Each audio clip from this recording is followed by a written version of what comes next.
আসসালামু আলাইকুম। তো এখন আমরা দেখব আমাদের এই পজ সফটওয়্যারটি লোকাল হোস্টে কিভাবে আমরা হোস্ট করতে পারি। তো এটার জন্য আমাদের প্রয়োজন হবে জ্যাম্প। তো আমি জ্যাম্প ডাউনলোড করে রেখেছি, এটা ইনস্টল করছি, আপনারা ডাউনলোড করে নেবেন। তো আমি ডাউনলোড করে রেখেছি জ্যাম্প, এটা আমি ইনস্টল করছি। আপনারা অবশ্যই 7.4টা ইনস্টল করবেন, কারণ আমাদের সফটওয়্যারের ভার্সন হচ্ছে 7.4 পিএইচপির ভার্সন। তো আমি ইনস্টল করছি। Next next next next just ডিফল্টভাবে আমি ইনস্টল করলাম, নেক্সট নেক্সট দিয়ে কিছুটা সময় নেবে, আমি স্কিপ করে দিচ্ছি। দেখতে পাচ্ছেন আমাদের জ্যাম্প ইনস্টল হয়ে গিয়েছে। জাস্ট আমি ফিনিশে ক্লিক করছি, আমি দেখতে পাচ্ছি আমাদের কন্ট্রোল প্যানেল ওপেন হয়েছে। এবার আমরা আমাদের যে ড্রাইভের মধ্যে জ্যাম্পটা ইনস্টল করলাম ওই ড্রাইভের মধ্যে আমাদের ফাইলটা রাখবো, যেটা আপনারা মেইলে ফাইলটা পাবেন অর্ডার করার পরে। তো এরকম একটা জিপ ফাইল পাবেন, এটা এক্সট্র্যাক্ট করে নেবেন। এক্সট্র্যাক্ট করে নিলে ভিতরে esitbtpos.zip এটা নামে একটা ফোল্ডার থাকবে, জিপ ফাইল থাকবে। এই জিপ ফাইলটা আমরা কপি করে নিচ্ছি। কপি করে এবার আমরা জ্যাম্পের মধ্যে প্রবেশ করব। সি ড্রাইভের মধ্যে আমি এটা ইনস্টল করেছিলাম, সি ড্রাইভে ঢুকলাম। এখানে জ্যাম্প থেকে আমরা htdocs-এ যাব।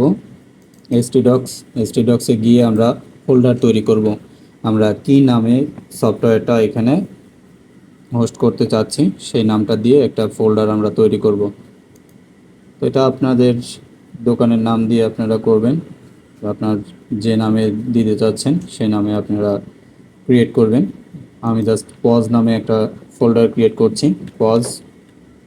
ওকে, এই ফোল্ডারের ভিতরে আমার ফাইলটা আমি পেস্ট করে দিলাম। এবার এক্সট্র্যাক্ট করব, এক্সট্র্যাক্ট হিয়ার। আমাদের এক্সট্র্যাক্ট হয়ে গিয়েছে। তো এবার আমরা যেটা করব, আমাদের জ্যাম্পের কন্ট্রোল প্যানেল থেকে আমরা অ্যাপাচি এবং MySQL এটা স্টার্ট করে দিব। আমাদের স্টার্ট হয়ে গিয়েছে। এবার একটা ব্রাউজার আমি ওপেন করব।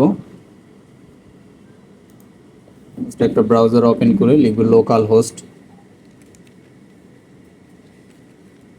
এন্টার। তো আমাদের জ্যাম্পের এটা দেখাচ্ছে। আমি phpMyAdmin-এ যাব আমাদের ডাটাবেসটা এখানে আপলোড করার জন্য।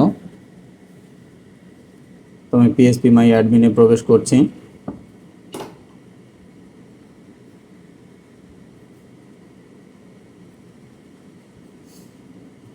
এখানে আমরা একটা ডাটাবেস নেম ক্রিয়েট করছি, নিউ পজ নামে একটা ডাটাবেস আমি তৈরি করলাম, ক্রিয়েট।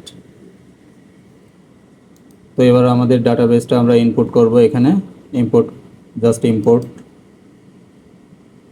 চুজ ফাইল থেকে আমাদের যে ফাইলটা আছে SQL ফাইলটা আমরা এখান থেকে সিলেক্ট করে দিচ্ছি, ইম্পোর্ট।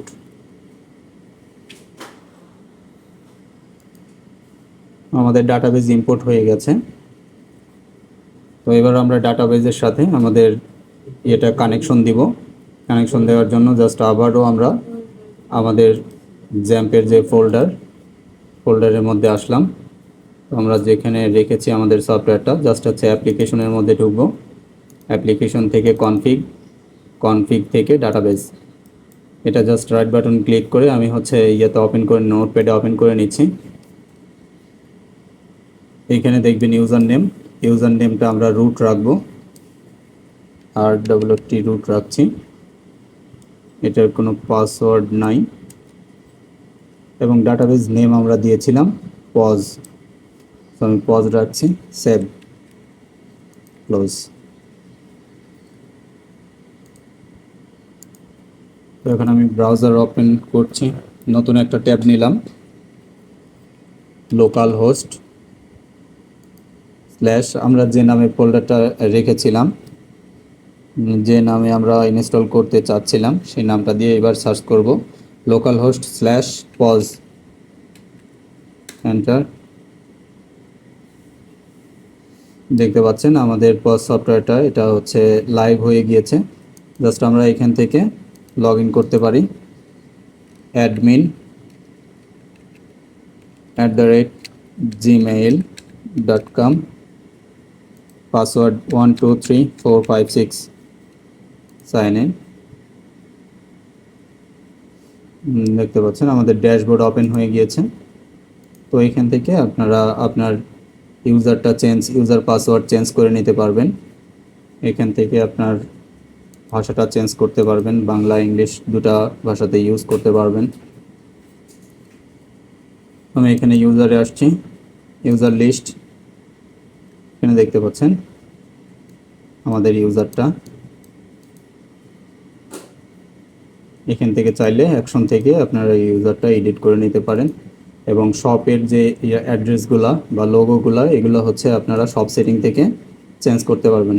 জাস্ট সেটিং থেকে স্টোর সেটিংয়ে আসলে এখানে হচ্ছে আপনার শপের নাম, মোবাইল নাম্বার, ইমেল, লোগো সব কিছু এভরিথিং আপনার ডিটেলস দিয়ে সেভ করবেন। এবং যে কোনো প্রয়োজনে আমাদের সাথে যোগাযোগ করবেন। ধন্যবাদ।